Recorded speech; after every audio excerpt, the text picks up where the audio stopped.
Everyone knows that this is CMQ 654, ML theory or whatnot.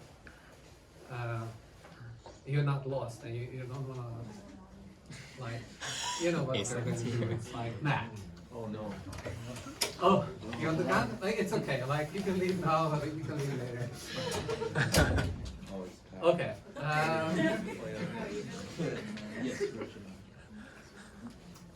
All right. Very pleased to see so many people are interested in theory. I'm a little bit shocked. I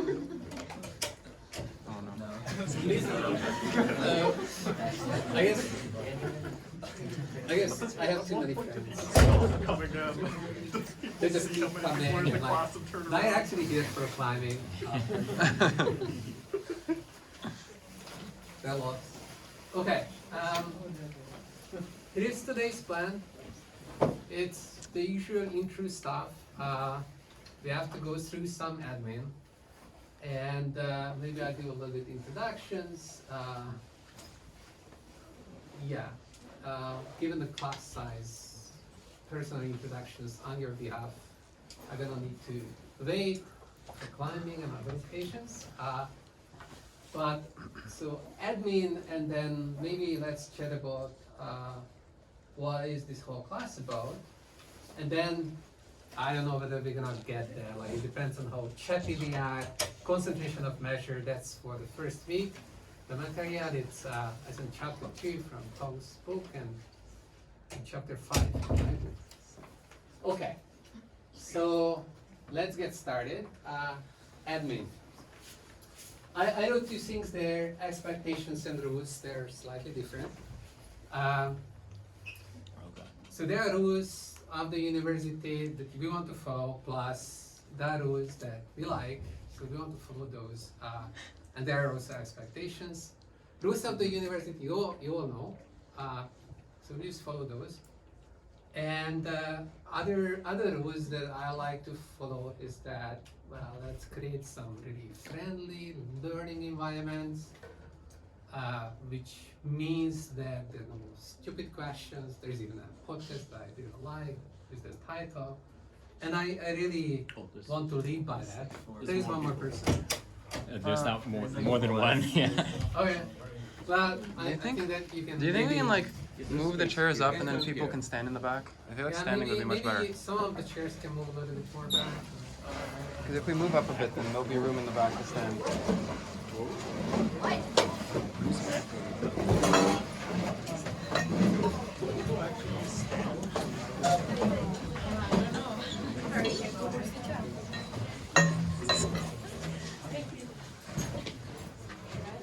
This didn't happen when Johannes was teaching the class. Alright. So I was just talking about the rules, rules that Tiana's and then rules we're making. One of the rules that I want to make is that there are no stupid questions. Feel free and feel like you should feel the need coming from inside to ask the questions and stop me if you don't understand something. I will tell you if it's too much, but I will try to promise that I will not. I might make a face or something because it's just like a habit of me, but I don't think that because you ask this question less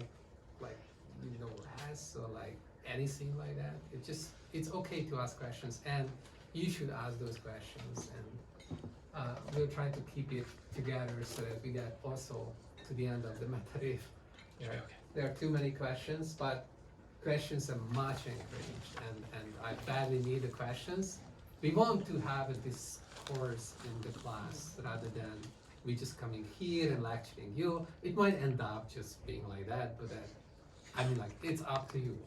You can stop me and stop me from just being that guy who turns his back to the class and just keeps writing on the whiteboard and never turns back. I can do that too. Okay. Hey. Yeah, please. Okay.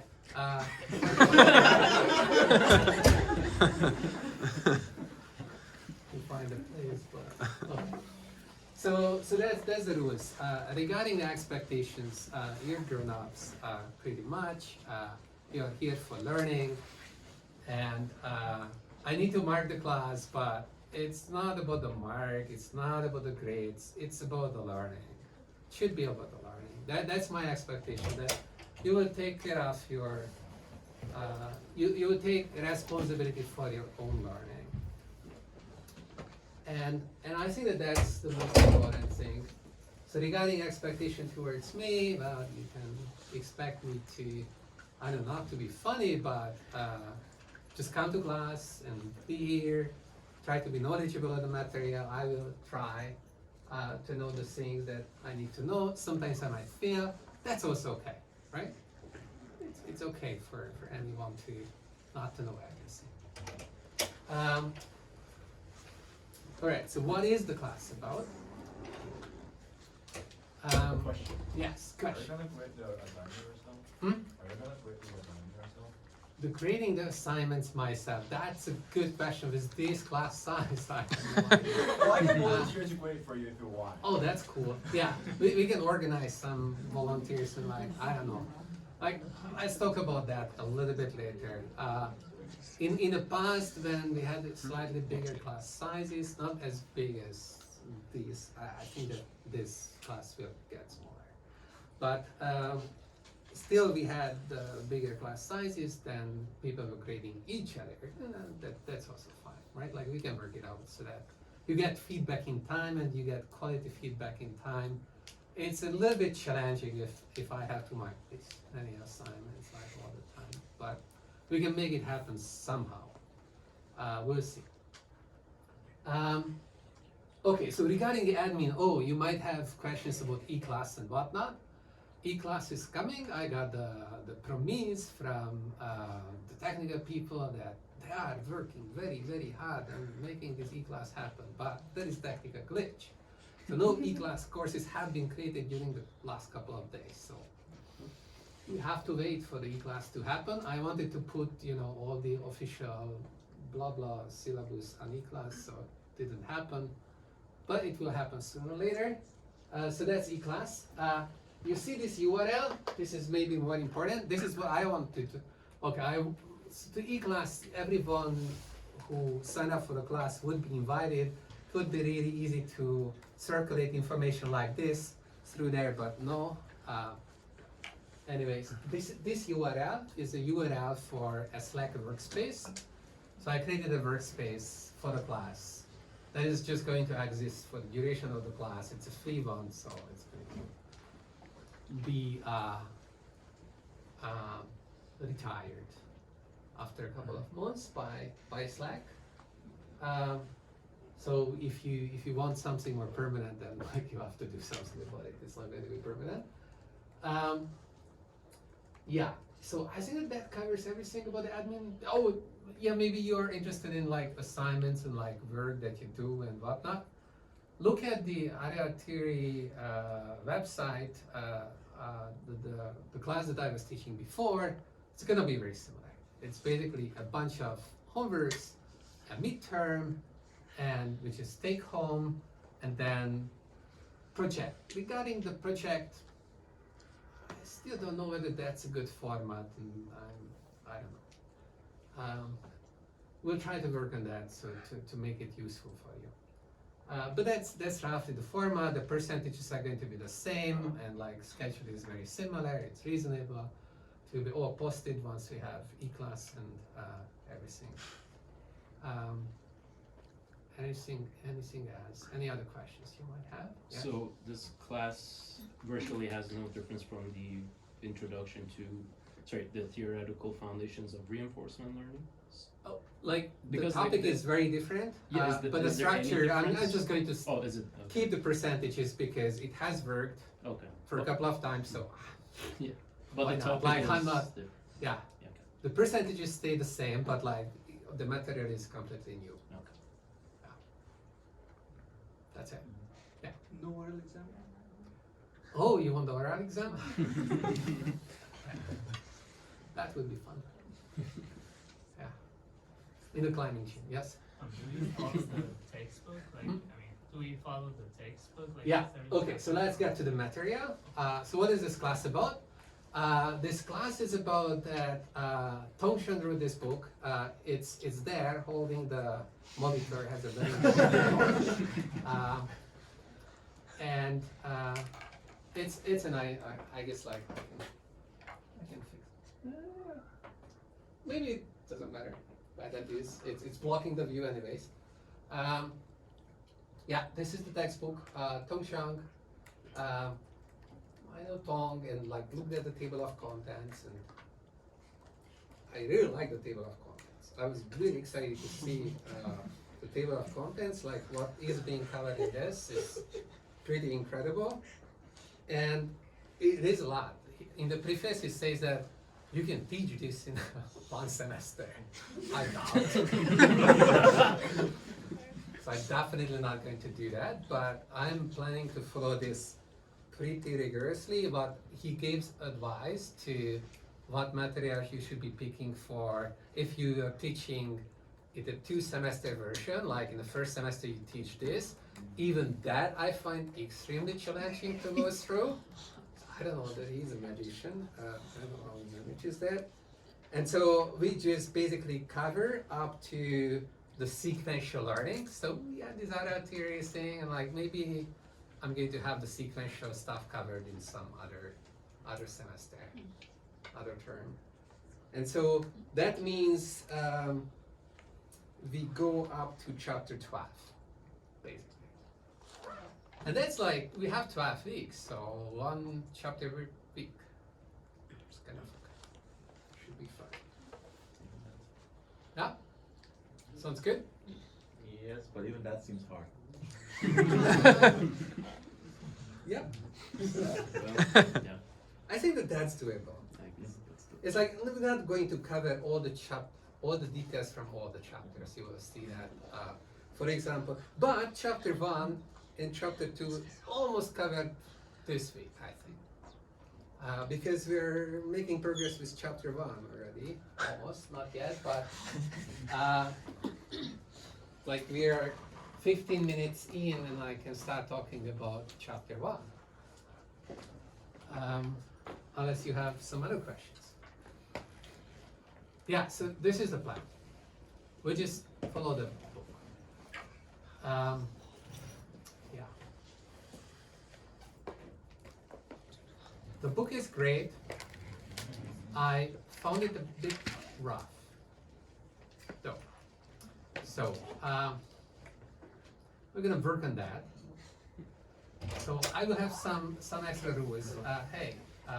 Which is not which is related to like how do we do math. So what I found is that in the book there is a lot of notation that would be unfamiliar for someone who has only probability theory background, and they would need like to be creatively thinking, which is like nice to have that ability to figure out what's the meaning of this notation.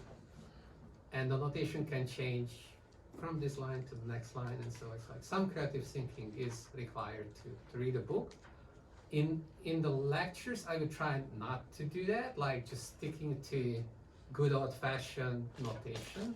And I also want you to pick up the challenge and try to rethink everything that's written in the book just through the notation that you could learn from a probability theory textbook, right? So let's not invent new notation unless we can define this notation. And so that's I'm maybe a little bit quirky about this notation thing, but otherwise it's all good.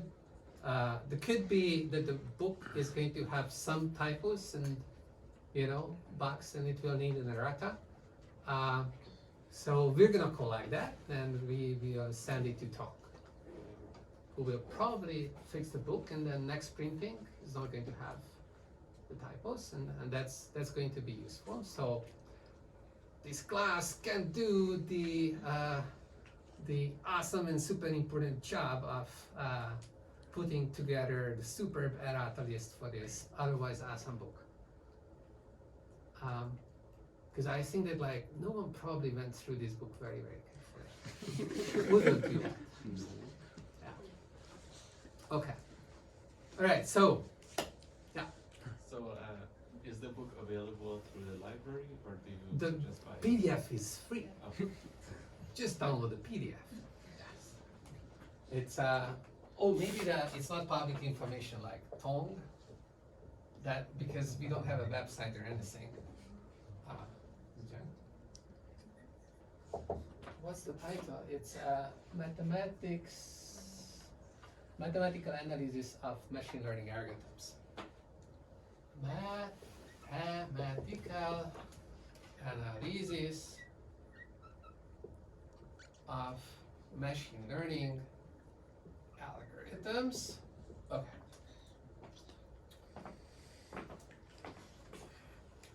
So if you read the preface of this book, he says that he wants to teach kind of foundational results related to the analysis of machine learning algorithms. I think the book is doing a really great job at teaching you a bunch of tools that you can use yourself to analyze algorithms, or that you're gonna find in papers that are devoted to this subject.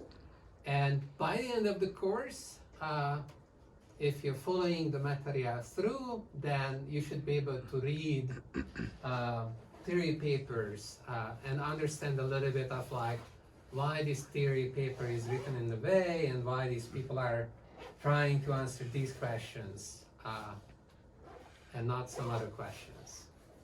To which the answer a lot of times is going to be history. And that's because that's what the community is finding interesting. And so if you're interested in some other questions, that's also good. That people are not doing work on those doesn't mean that it's uninteresting, it's just that it's not fashionable. And yeah, like we will see through the development of like, or like going through the material that like history put a big effect on like what is in this book and what's not in the book. Okay. All right. So tools, techniques. You will be able to read papers at the end. That's the premise. How are we going to do this? Well, okay. Here in the class, we're gonna have fun talking about results of various kind and going through some of the proofs and giving you some ideas and discussing a little bit of the why we are looking at these problems and not some other problems. And keep asking those questions. And at home, you should be solving the exercises. And my default plan was that at the end of the chapter, there are some exercises, so maybe you solve the exercises. Who knows? I don't know whether I can solve those, so we'll see. We'll see how it goes. Okay. Awesome, right? We want to turn these lights on. Yes. I think it's here. And actually, there's these lights. Isn't that a So projector? that's a projector, I think. So that's the projector. So that, that's the projector. Okay, so that's okay. Perfect. Perfect. Thank you. I think we're doing that. Okay. So that's the big picture, kind of like what is the course about. Spider-Man. I can lean on my bag. This is the warm-up for the climbing. Eh? Yes. Okay. And that's the big picture. Zooming in. This class or the book, to a large degree, is about supervised learning, kind of. And so, what is supervised learning? And the statistical approach to supervised learning. Later chapter, after chapter 12, there is a chapter which is not about the statistical approach, and that's like a big area on its own, online learning, it's called. But in the class, mostly we focus on the statistical approach to learning theory, and so and supervised learning. So supervised learning.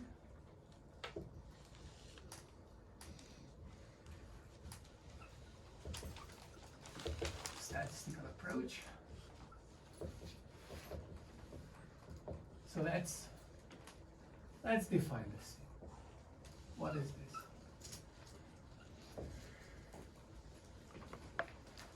So all of these papers and the book, it starts by saying, let's pick a data set. And it's not a set, it's a list. But we just say a set for no good reason, which is composed of pairs of random variables, which are IID.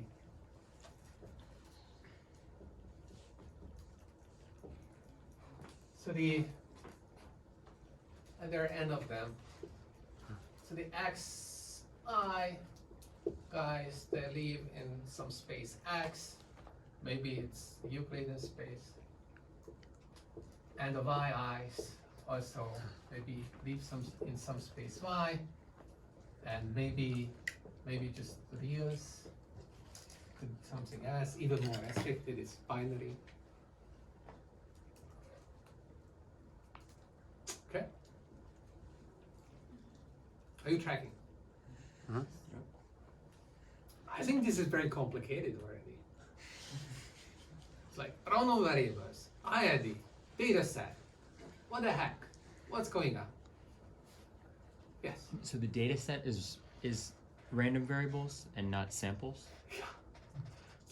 It's like weird lingo, right? Like, okay, so this class today is going to be about to break it down. Like, why do people talk like this? Yeah? Okay. Why did you say data list? Well, I just said it's not a set because it's a list, because if you have two pairs which are identical in it, they're not going to be collapsed. So, but everyone says data set. I'm like, no, not a set. I don't even write a set, but they would write a set. But they don't mean a set. Okay, it's a multi-set or something, because if I write a list, then maybe the order is important. But actually, the order could be important. Oh, confusing. Okay. So there is this, okay, like random variables. It's like, what the heck? I don't know variables. And we always assume y is r? No, that was just an example. It's just like, could be graphs. It could be, I don't know, some objects in some space y. But okay, if it's a random variable, then maybe that space vector be measurable or something. Okay, so what the heck is a random variable? Maps event space to the real space. Yeah, like random variable, random element more generally is a not measure any for map. the event. It has to be a measurable map. Yeah. So it's like measured to the baggage comes in and good. Right? And then there is an even space. Like what the heck is the even space doing here? Why do we have an even space? Like when I have a data set, do I have an even space that it comes with an even space, or like what is this? What are the theory people talking about? What are they thinking about? It's a mystery, eh? Yeah. So yeah, like I think that these are the good questions. Like why this matter? Okay, and then I didn't tell you like what we want to do with this. Okay, so let me continue the story and then try to clean it up a little bit of like why this way and like what's the meaning of this and all that. Okay. So this is the data, and usually the story goes that from the inputs, these are called inputs, these are called outputs. From the inputs you want to predict the output. Maybe you're given a loss, so that if you're predicting something, then you suffer a loss. So maybe there is loss function. Okay, like there are so many variations of this thing. So maybe you just want to predict some y value given some input value, and then you're going to be evaluated based on how well you're doing, and maybe you have a loss, maybe that's I don't know, a real valued loss. It could be that it's a non-negative loss. These things could be important. It could be bounded loss. Who knows? Like, for now, it's a real valued loss. Sometimes what you predict is a little bit different from what's in your data. So in the data, you observe something that's correlated with what you should be predicting, but like, and then the loss still kind of matches the two things. This is the simpler case when the two things are the same. Like, you try to predict, and you're going to be compared to kind of what's in the data. Okay, so there is this loss function. This is the next ingredient. All right. And then you're asked to look at the data and produce a function that maps x to y. So this is the predictor that you would be producing.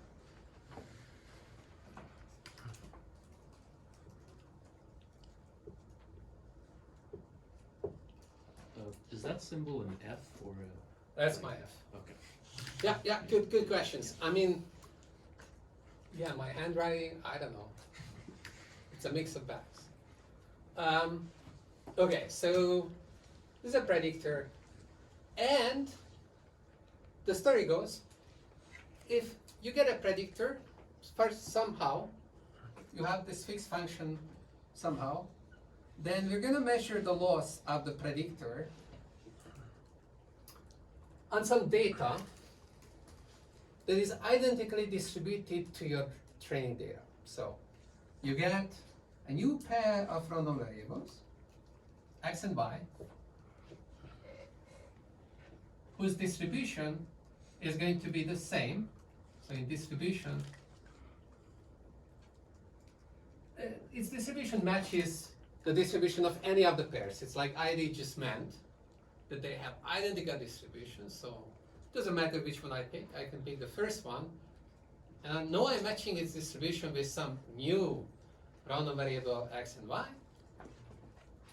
And on this one, I'm going to measure how well I'm doing with this function f. So what does the function do? It takes x, it returns some value, and we want to compare the value to the y that comes from that distribution and calculate its loss and take the expected value on it.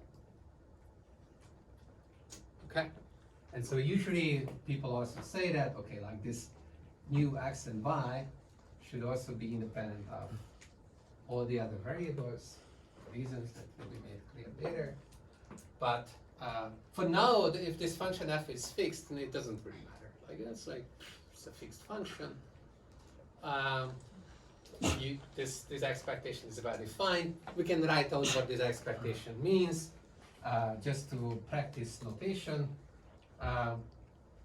So you can go through all the x and y pairs and take the joint distribution under x and y and integrate things out, integrate the loss. Right, so this integral is over the x and y. And dxy, so that's my standard notation. Okay, this is like, I guess you should write distribution or like matching distribution. So if I have some random variable z, then I like to write p of z to denote the distribution of z. It's over the values that can take. Okay? And so now this expectation is just this integral, it's well defined. And so, okay, so what do we have so far? So we have the data, we have the loss, we have a predictor. Predictor is going to be evaluated by measuring its expected loss on data, which is identically distributed to the data that we have seen during training. So the meaning of that, the distribution here matches, is that they kind of have the same distribution. They actually do have, yes? By P of Z, you mean the distribution function or the push forward? Or is a distribution. When I say distribution, it's like Z is like Z valued, like it's an abstract space. So there it's just like there is a distribution. It's a push forward measure of, yeah. If you want to get the word push forward, if you don't know what push forward, it's just like the distribution, right? Like it's like P of Z can be evaluated on subsets that are in the space that Z takes values in. So I always The feel- measurable sets. I always feel confused if people talk about distribution. No, distribution just means this. Yeah. Yeah. Yeah. It's like the cumulative distribution function and animals like that are interesting as long as you do real valued stuff, but if your Z takes values in graphs or whatnot, which you like, then it doesn't make sense. Yeah. And we want to be generous, so we just say distribution. So it's the measure of a measurable set. Is that how it Right, right. So it's like Z takes values in this space. So if I say Z is a random variable, it has to take values in some space. It's a measurable space. Let's call it Z. And then this has subsets which are measurable. So maybe it comes with, I don't know, some F. So the measurable sets over Z, it's somehow fixed to F. We suppress it because by default, like if you're working with random spaces, then it's like as a default choice. And like we're not talking about what these measurable sets are, but sometimes it's gonna be important. But most of the time, it's like you just choose the canonical choice. It's like, oh, working with reals then, or like Euclidean spaces, then it just pour out sets. Okay. And then A is in F.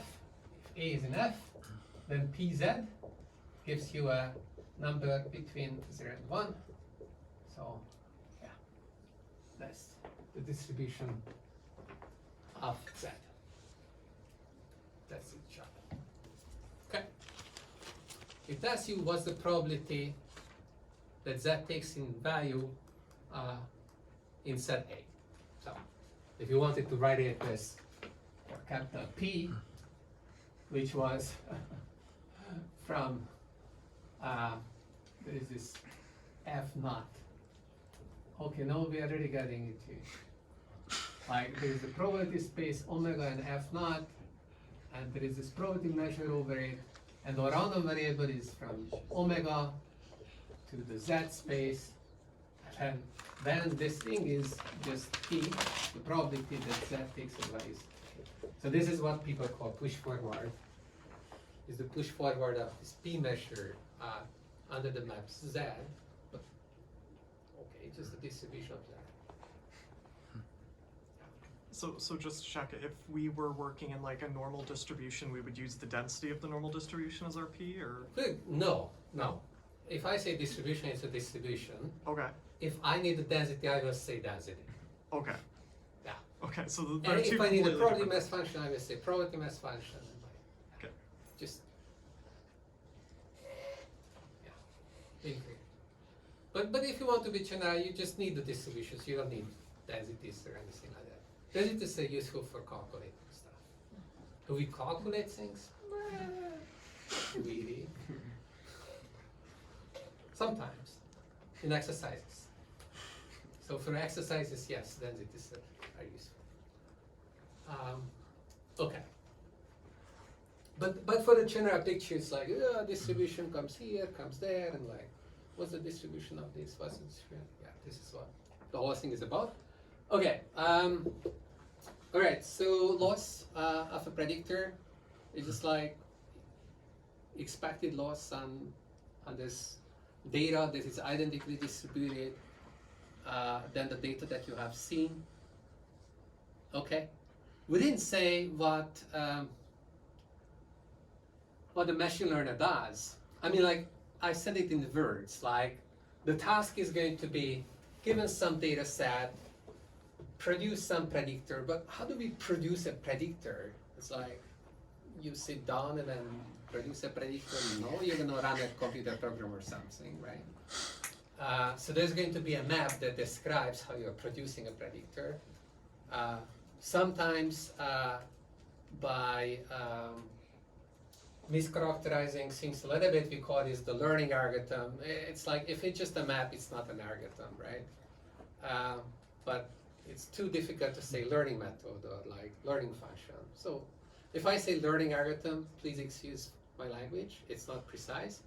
I didn't mean algorithm. I just meant this map that takes all possible data sets. So a learning algorithm is prepared to take data sets of a certain size, maybe variable size, maybe not variable size. It depends on the type of in the simplest setting, n is fixed, is given to you, and you just develop one method for that sample size. The method is not supposed to work for any other. Like, yeah, it would be weird, but why not? That's the simplest thing. And so in that case, I have to be able to say that it maps any data set. So where does that data set live? Well, it's a tuple, right? Like of x and y's, and it's just a list. It's not a set. So x cross y taken to the power of n. So all lists live there, and our learning method or algorithm should be returning predictors. So the predictors are functions from x to y. So they live in this power set, y to the power of x. Okay? Yes? Tangential question. If you wanted to have an arbitrary length, then how like what would the notation? Oh, it's like you take the union. 0 included? Yes, sure, like. Oh. I can write that code. Yes. And like the loss function and stuff is implicit as an input to this. Oh, okay. So at the moment, this is like what's the output of like a lot of thinking about the situation and coming up with some code that is going to take any list of any size and returns a function. And like whether it uses the loss or not, it's up to the designer. If the designer is doing a good job, then maybe they pay attention to the loss. But who knows? Like maybe they're just hard to do in general. So I don't know. But like this thing is general, independent of the loss. And it just like describes how it's going to work. It's like the algorithm that you're gonna run. It's like the underlying function that is implemented by the algorithm is like this. So why do we do this? It's because we want to talk about the general case of what happens if you like in this situation. Okay, so the goal was to find a predictor with a small loss. Did I say that? I think I hope I said it. So if I knew the distribution P, I would treat that as a trivial problem. You just minimize this in all possible, over the space of all possible functions F. Is it really trivial? Maybe it's not even computable, but to me, to a statistician or whatnot, a machine learning theorist, at the first approximation, that would be the trivial problem. Problem is, we don't have access to the joint distribution of x and y. What we have instead is the data. Okay? So therefore, we have to kind of like work with the data and then still produce a predictor. Okay, so this is what this thing is doing. So our goal is going to design this A thing, maybe just gradient descent, and like we only consider functions of certain type that are parameterized in like maybe like neural networks or whatnot. I don't know. And produce this such that once you're done with this, the loss that you're gonna see is gonna be small. Okay? The loss of the output of this for every possible data set? Or for one data set? Or What is a data set? Right, yeah. It's like, okay. Yeah. It's like this DN, and there it's random IID. Wow. Oh my god. But good question. Yeah, it's like there are layers of abstraction. Okay, so first, I thought that you're gonna ask the question, like maybe it can be pointed out that So in this specification so far, it is very sloppy. And it's so sloppy that I didn't say that like this A should be working in what sense and like how well should it be working or anything like that.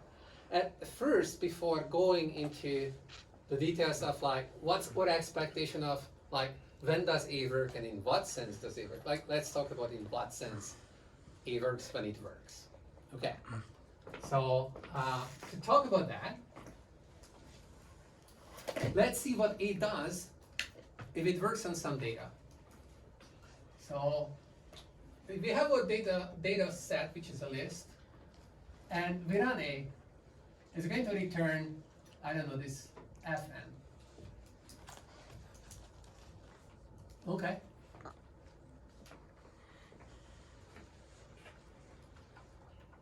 So if dn was random, this thing is also random.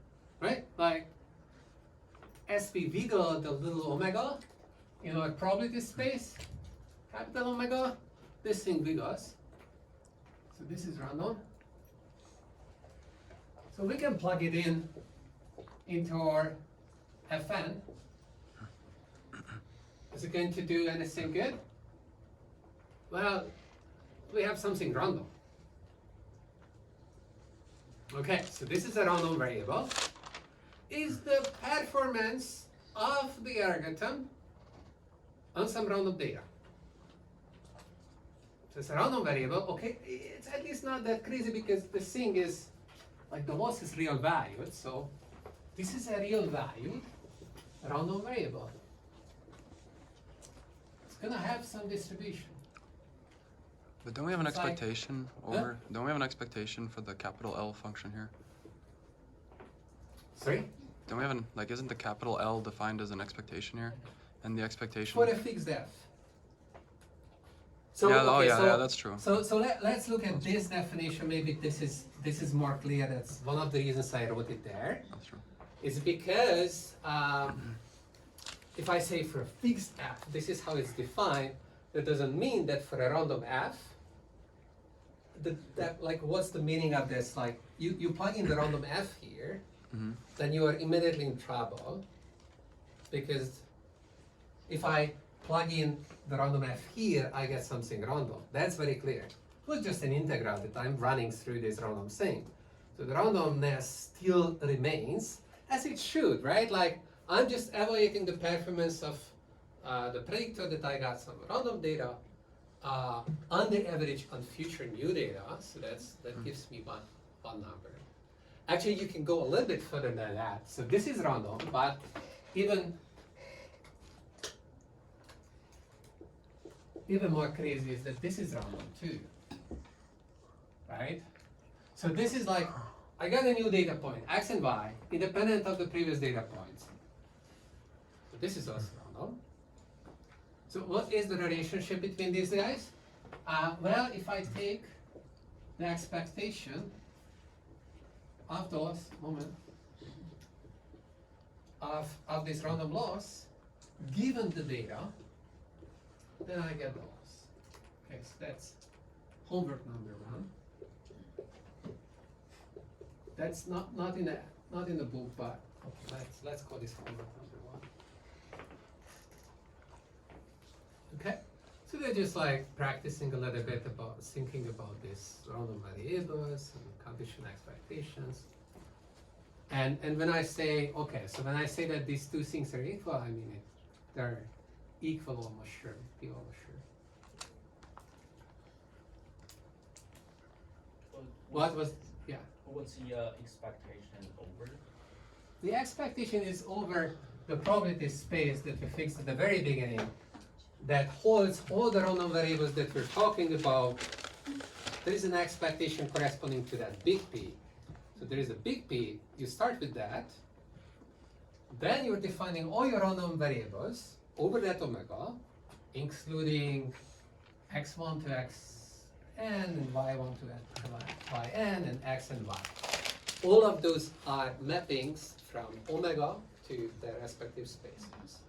And then whatever expression you write is the expectation is with respect to that p. And that's going to be the way we're gonna do things pretty much all the time.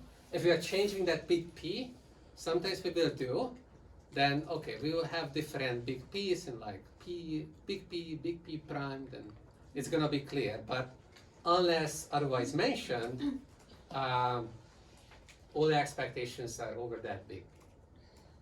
So are we saying that this loss function doesn't generalize to another distribution? Is that what we're trying to say with the respect to the n? Hmm? So like the What loss that we calculated on dn only applies to dn and nothing, no other like list. We haven't of sizes. calculated loss on dn. Oh, I meant the L of fn. Okay, so we calculated yeah. Fn on dn. Yeah. And then what's the question? Well, I'm saying, so when we put with respect to dn, are we trying to say like this doesn't generalize beyond dn? No, Yeah. like that means that dn is kind of fixed. Oh, okay. It means that it changes together with dn. It's co-varying with dn. If you change the data, the loss changes with it, right? Like it kind of makes sense, right? Like you have this map, you have the map A, right? Like what does it do? Like it takes data, returns some map, right? So if you change the data, changes the map, it changes the loss. Okay. The loss is defined just through this integral. This integral happens to be the same as this expectation if f is fixed. If f is random, they are not the same. Then the expectation, okay, so if you want to write the expectation of L, oh, sorry, this was like, okay, you have to stop me. It's like, this was bad, like, that was missing there. It made no sense. Okay. Okay, so if you write this, okay, do I have enough parentheses? Second question. Then this is the same thing as the expected value of this random variable. Okay. So many levels of expectations. Do you have high expectations? Still. If we look at this thing, Yeah. what's going on? Well, like, why do we need to condition on dn? Like, without the conditioning, you have exactly the definition of No, the without capital the function. conditioning, you have this. Right. This equals to that. We don't get back the random loss. Oh, the things. Okay. Is so since F Uh-huh. is What the heck? the second one, the expectation or the data handover the prediction? It's expectation over everything because we didn't condition on anything. Yeah.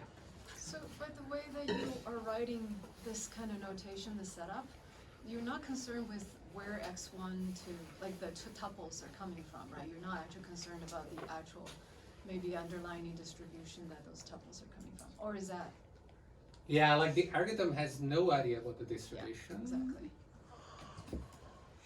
So it's the data that is defining the omega, the big omega, like the probability No. space. No. The omega, the probability space comes first. So yeah, And that's what I'm then the confused. variables are born. Okay. The first week of creation. At the end of the day, the loss comes along. Just right. So the expectation on the second line Yeah. over LFN is with respect to the distribution of joint distribution of x1. Is with respect to the distribution of everything. Like there is a lot of randomness going on there. So if That's Fn is random as a function of Dn. So if you wanted to write out with integrals, you would integrate with the joint distribution of x1 to xn, y1 to yn, and x and y. Everything. But what if A is a random algorithm? If A is a random algorithm, if you just write expectation like that, you are integrating over the randomness of that algorithm, like stochastic gradient descent. If you didn't want to do that, then you can stop that happening by conditioning on the randomness that went into the algorithm. SGD is random because of the data, right? It's not random. No, SGD can inject noise because it takes a random ordering of the data. On Like stochastic gradient descent, it's like randomly pick one of the things and then do an update on that. Okay, so this formalism is oversimplified. It's not covering that case.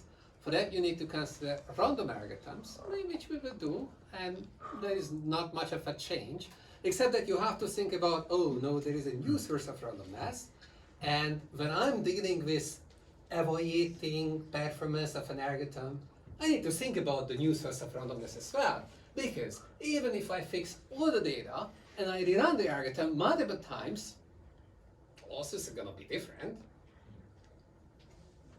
right? Because of the randomness that the algorithm injected. Yes. Yeah, I probably missed when you said this, but little f always has to be measurable, right, for the integrals to work? Yeah, I'm not going to say anything about measurability Okay. because I would just need to repeat all these conditions all the time. If there is a nasty issue with measurability, then maybe I would mention it, but maybe most likely not even that. It's like a lot of times it becomes very technical, and like this map should better produce measurable functions. Yeah. If it doesn't, then what the heck are we talking about, like this integral? Like it's not defined, and so on and so forth. So even though I'm demanding rigor in a lecture like this, I might not say, you know, like all these things, because then it just like becomes very boring. Yeah, but good point. My one other one is, does having n be random really change anything, or is it always kind of going to come in the wash? Like, If n was random itself, like n, the size of the data. the set, number which is of random. data points. Does it matter, or is it just kind of like a little bit of freedom? At this level of generality, really doesn't matter because we didn't say anything. We're just introducing notation. So might as well be random, but like then you would need to say like, is it correlative with the data? Like, are we stopping? Like, is it peaking? I don't know. Like, there are questions related to that as well. One more time about this homework one thing. What is the gonna be question beautiful. here? Like here Proof. on the right side here, I'm understanding like the L taking in a random function is just defined by the thing on the left. Is that not what you're? So this is the definition Mm-hmm. of L on F. Coincidence, if F is fixed, Mm-hmm. as here I said that just fix it. This happens to be equal. I see. If you make F random, Ah, I see. you're not. Okay. Yeah. So Okay? again, we're not considering A to be random. The algorithm is F random. Yeah, like if you fix It does happen, like meta learning, but not. I mean, like this is serious business. If the algorithm is But not, we are not. okay. Is there a We are. point we We need, keep it simple, huh? I don't know. is there a point we need when To write it out. Algorithm A? Yeah, like meta learning or whatnot, right? I mean, like in- next level, not in this class. I mean, like if It's you not gonna happen. fix D, that doesn't mean you fix F. Huh? If you only fix D, it doesn't mean you Fix what? The DN? data list Yes, yes. doesn't mean you fix F in, right? Yeah, if the algorithm was itself randomizing, for example, it wouldn't happen. If the algorithm was random, it wouldn't happen. There is not much a difference between a random algorithm and a randomizing algorithm, by the way, but Okay. okay. But So let's just move on. Sorry. Yeah, almost climbing time. Okay. This homework is gonna be good. Like it's gonna be a little bit of refresher of like how do we deal with this conditional expectations and whatnot. Like what's the meaning of all of this that Chabo is writing on the board. Yeah. Okay. Okay. So understood. L of Fn is random. It has this distribution. Like maybe it's an ugly distribution. Maybe it's a nice distribution. Who knows? And even more so, like there is this guy here, like, okay, Fn. So this is random at multiple levels, random because of the data, random because of the new point that you're evaluating, at least, like so many sources of randomness. And that's kind of closest to reality. So let me finish the setup. Okay. So simplified, very high level goal, and then you can start questioning whether this makes sense, is to find A in such a way that this loss, this expected loss, we can't minimize random quantities, so you have to produce a number, like we are optimizers, so we want to produce a number and then say that, okay, that number characterizes how well my procedure does. So from this randomly distributed loss, how do we produce a number? We take its expected value. It's kind of lame, but like that's what we do. First approximation, maybe it's a good characterization of the distribution of the loss. Well, is it like if the loss is really high tail, then it would be a bad characterization, but okay, like we want to keep it simple. If you ever want to get to the end, we should state some objective. Okay, let's stick to the expected loss. So this is called the expected loss. So nothing random about this. Okay, so one of the things that come in a way which is not made really explicit here, which is a problem, so I have to fix that, is that this expected loss, of course, depends on the distribution P, right? Like, so, so distribution P is the joint distribution, the Pxy, because I don't want to say Pxy, I just call it P. So that's the true unknown joint distribution of the data. If we knew that, we said it would be easy. We didn't know that. We have the data from it. And the loss is going to depend on it for multiple levels, right? Even if your algorithm doesn't depend on it, like it cannot depend on the distribution. Well, it could, right? Like it could choose that, oh, I only focus on this distribution. For this distribution, I give you the best predictor. I don't care about any other distributions. That's an algorithm. Is it interesting? I don't know. But this expected loss definitely does depend on the distribution through, the last integral over the new test point that comes from the distribution. So it's like even whatever you did, the distribution plays a role. Okay, so we should denote that. Okay, so this dependence on P, it's kind of suppressed, but here it should be present, and so maybe I can just use P there. And so if it's there, then it should be here. Sorry, not there. Here. And then isn't this fixed? It's here.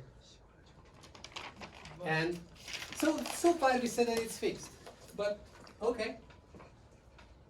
But no, I want to point out that if you start wiggling it, it's always like this. Like at the beginning, I say, "Oh, let's fix this." Like we do a lot. We come to the end, and then I say, "Oh, let's wiggle that thing." So now we are wiggling that thing. That thing in the bottom is going to change, right? So the loss, the expected loss, is going to depend on what the algorithm recycling shamelessly the notation, like L is this loss of running the algorithm against distribution P. Okay, and now we can state a goal, and the goal is going to be find an algorithm such that this is small always. It's like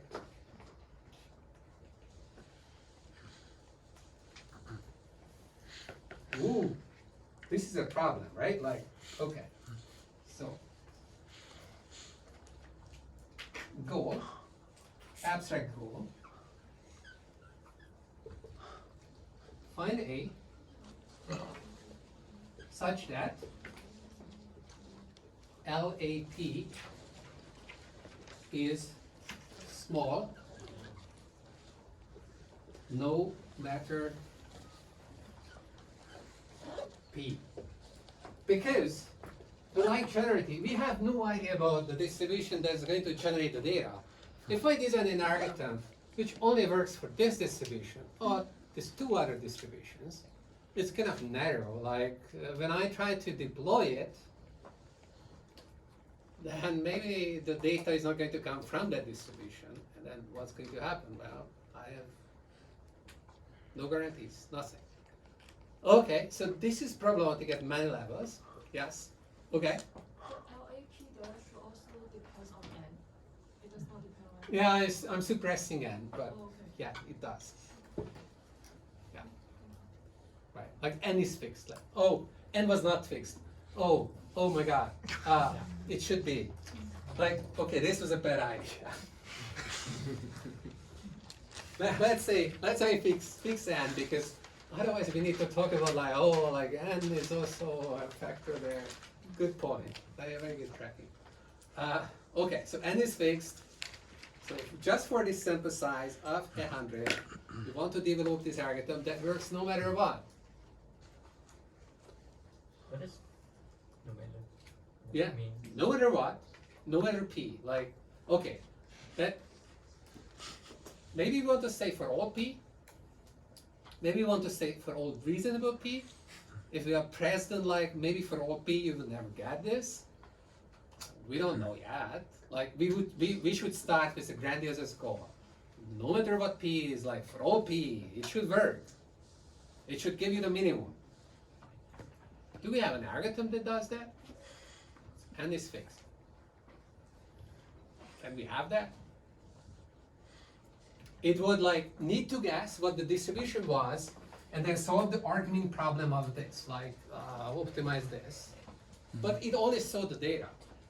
It didn't see the distribution. So that's not going to fly. This is a multi-criterion optimization. That P is not the input to the algorithm. So how would you be able to minimize this over all P jointly? So, okay, so if you have just like, I don't know, this is the axis where the distributions live. It's a huge dimensional space, infinite dimensional space, but I can't do that. So it's gonna go on this axis. And here is the loss. Is for every P, you try to push the loss to the bottom. So for every P, there is a best possible predictor, which is minimizing this loss. And it's different. And then the question is, okay, if we can't do this, like, there is no algorithm which will simultaneously for every P achieve this boundary, then what can we do? How do we know that? What can we say? Okay, you need to prove it, like homework number 2. This is just for fun. Can't do this. Actually, we will come back to this. Yeah, like we shouldn't give up too early, but Or like yeah. up till, you know. It's like there are situations where you can do it. What is one situation when you can do this? Asymptotically, maybe? I don't know. Yeah, n goes to infinity. Yeah, like you're too complex. I'm just a simple guy fixing n. Could it be when P is not random? Because P was not random. P was like just any of these distributions. It's not random. P is itself. Oh, it's just not like it's kind of for every P. Oh, but the stupid loss function. Huh? Yeah. It's like we never said anything about what the loss function does. Let's say the loss function gives you single value. Yay, we're done. This is gonna be a flat line. Too interesting. But if you want to construct a counterexample that would show that there are situations which make this too hard, then you have to rule out loss functions like that. Yeah, like the loss function has to be interesting. It has to show some variability. Shouldn't we add no matter what L then you pick here? I'm gonna leave it like that. It's like, okay. So I just want to point out that, okay, maybe this is too much, but okay, so in learning theory, you try to study to what degree you can achieve this goal, and you try to come closer to this. So this is one aspect of studying learning theory. And maybe you restrict the class of distributions, maybe you look at asymptotics, as n goes to infinity, how close you can be, like your curve is going to be somewhere above this line, and then you try to get some upper bound and like how big this gap is going to be. You try to characterize how small those gaps could be pushed by different algorithm designs, and then you look at different algorithms, whether they reach those gaps or they are suboptimal because they leave too much of a gap, and so on and so forth. These are the questions. Okay. And this is just supervised learning and just the statistical and very simple. All right. And people don't normally care about this n thing, like. Then people don't normally care about n, like the size of your data set. Like What do you mean? Like that you wouldn't in want what this to way? hold for all n. Like then you, like does your algorithm know what n is? Yeah. I mean, like here, if you fix n, then basically the algorithm knows n because it's going to receive a list of a fixed size. Yeah. Yeah, but people, I don't know what question you're trying to get to. Of course, I'm as just n asking, goes to like, infinity or as n gets large, you expect these gaps to be closed at every distribution. Maybe you can get some rates of how close, like how fast those gaps are going to be. That's all n dependence. I'm just asking, like the algorithm design for, like, can you have like n in like an algorithm that doesn't depend on n, like an anytime algorithm? I don't know. Well, I'm just the thinking length like, of the input gives away n, so it's like. Oh. I guess that's true. You don't know. It's different Yeah, than bandits. like Okay. it would be a different thing if I you see. kind of like have an I see. online algorithm Yeah, that yeah. Okay. continuously gets new data. That's what I was trying to relate That's it a to, but that's different. Yeah, I different see. story. That's after chapter 12. I see. Why is this called statistical approach? Like what other approach is there? All these random variable business. It's like, okay, so no is the time to ask, like, where the heck all this came from? Like, it's beautiful, it's built up, it's rigorous and everything, but like, why do you say that there are these random variables, and like, what does it mean that, like, what's the meaning of that? Okay, you solve this task, like, how does this relate to anything, like in the real world? Like, do our algorithms need to process random variables? Well, okay, the algorithm is not processing random variables, it's just processing lists, but like, where is this coming from? So why do we start modeling everything with randomness, random sources? We have very peculiar decisions here. So we also said that this is identically distributed and they are independent. We also said that the test set or the test sample is going to have the same distribution as the distribution that we have seen. Like, and then on the top of the whole thing, we're talking about that the whole thing is random. And we take expectations a lot.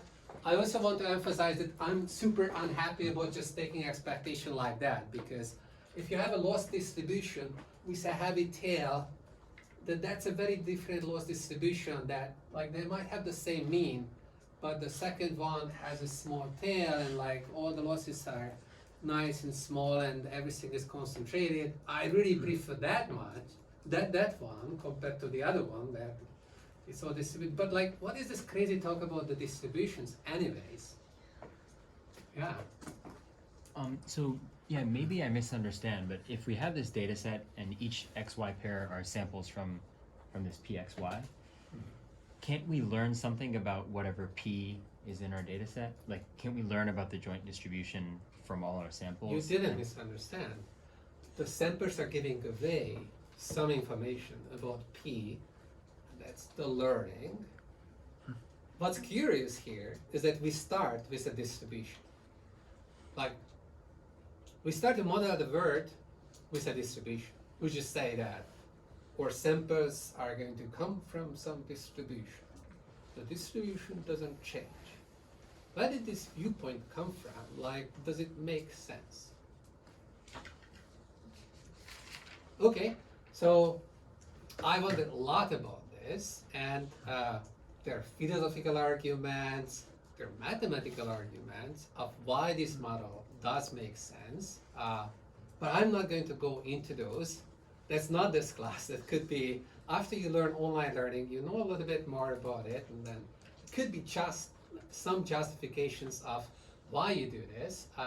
But another way of trying to convince yourself that this is not totally crazy, to think that the word is probabilistic, is to pick some Kaggle data set and then think about what does it mean, like that the data arose in a random fashion.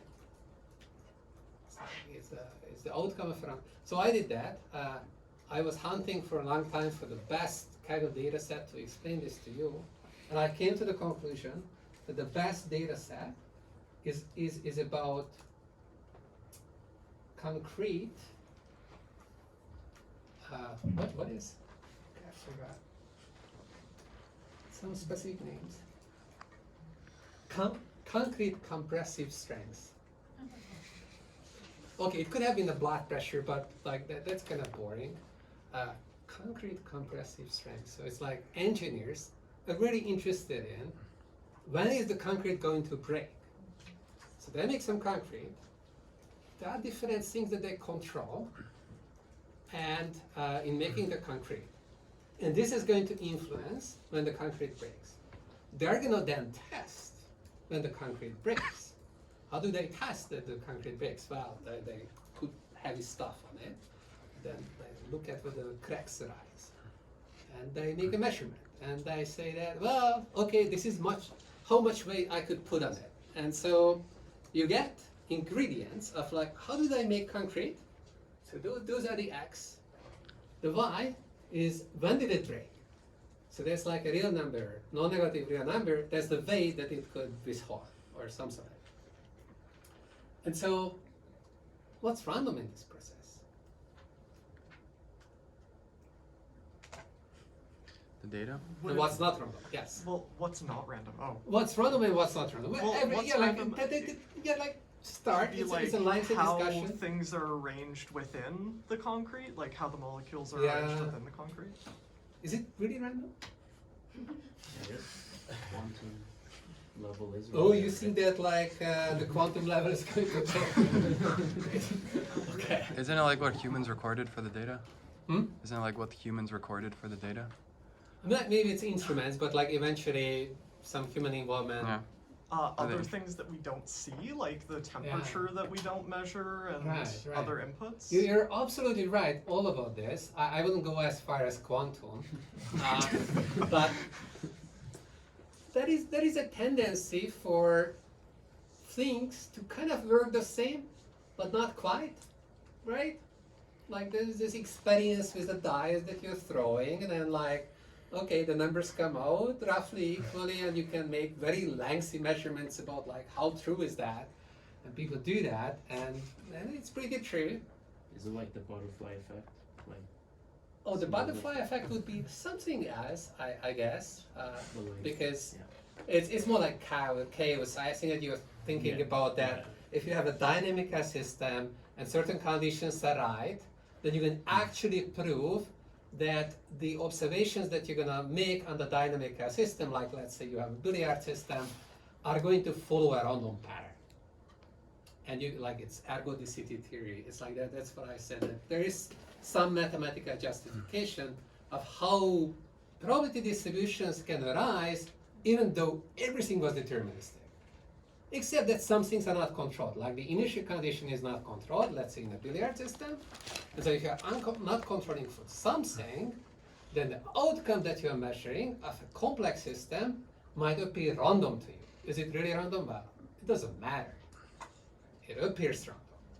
Okay, so that's where this distribution business comes from, and that kind of should explain as well why this crazy language is used. That these are random variables. It's because the next time you would run this process of measuring the concrete and whatnot, you would get different numbers, right? Of course, eventually, you will run it on something, you get some specific numbers that goes into your algorithm, that is making the predictions, and then you're gonna test, and there you're gonna test it on some new examples of concrete and compressive strengths, new numbers come out, but there is this underlying belief that there is a joint distribution that controls everything, which is unknown, which can be justified by some more math, maybe, sometimes. Okay. What is like the question or the problem where that's not a distribution, just follows a function? Yeah, I A mean, like, deterministic if we function? go to this concrete example, Yeah. then we already see that this framework is breaking apart. Okay, so we see that some things are random here. So maybe the response is going to be random, but it breaks. Mm-hmm. Or you can justifiably think that that's random. But what's not random? Physics. No, I mean, like that was the processes, and then, okay, ergodicity theory tells you that the outcome that you measure at the end kind of follows random state, random distribution. But how about the inputs? No? We Like, control the inputs, right? yeah, like did the engineers throw some dice and then decide, oh, the outcome of dice is this, so let's make this concrete. Outcome of dice is that, let's make that concrete. That would be crazy. They didn't do that. They designed an experiment. They were very carefully selecting the inputs. There is no IID distribution over the input. So in that Kaggle data set, this would be half true, right? Responses are kind of reasonably modeled as random, but the inputs are just human thing. Okay, so this may have some implications. And if you go to some other data set, there are these issues of like how the data was collected. So this is what, like when you do theory, you make some assumptions. It's like very compact, random IID, blah, blah, blah. Then you move on. I guess I was just You asking. have to be aware what these assumptions buy you or whether they hinder the progress. Yes. I guess I was just asking, like, what's the field or topic called when you assume that data is just coming from like a deterministic function? Fixed design. That just fixes In it. statistics, this is called fixed design. You're like fixing the values of x1 to xn. That's what people, when they're running statistical experiments, do. So that's fixed design.